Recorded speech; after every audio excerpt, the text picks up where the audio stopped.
നമ്മുടെ പാപങ്ങളുടെ മോചനത്തിന് വേണ്ടിയിട്ട് കുരിശിൽ യാഗമായി തീർന്ന മൂന്നാം നാൾ ഉയർത്തെഴുന്നേറ്റ കർത്താവ് യേശു ക്രിസ്തുവിൻ്റെ ഉയർപ്പിനെ കൊണ്ടാടുന്നതായ ഈ ദിവസം നമ്മുടെ ഈസ്റ്റർ എല്ലാവർക്കും എൻ്റെയും എൻ്റെ കുടുംബത്തിൻ്റെയും ഈസ്റ്റർ ദിന ആശംസകൾ.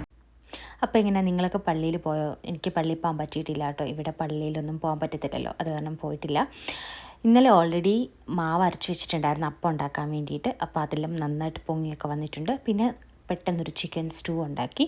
അപ്പോൾ സ്റ്റൂ ഉണ്ടാക്കുന്ന വീഡിയോ ഞാൻ ഓൾറെഡി പോസ്റ്റ് ചെയ്തിട്ടുണ്ട്. ആർക്കെങ്കിലും കാണുന്നുണ്ടെങ്കിൽ ഞാൻ ലിങ്ക് ഇവിടെ കൊടുക്കാൻ ട്രൈ ചെയ്യാവേ.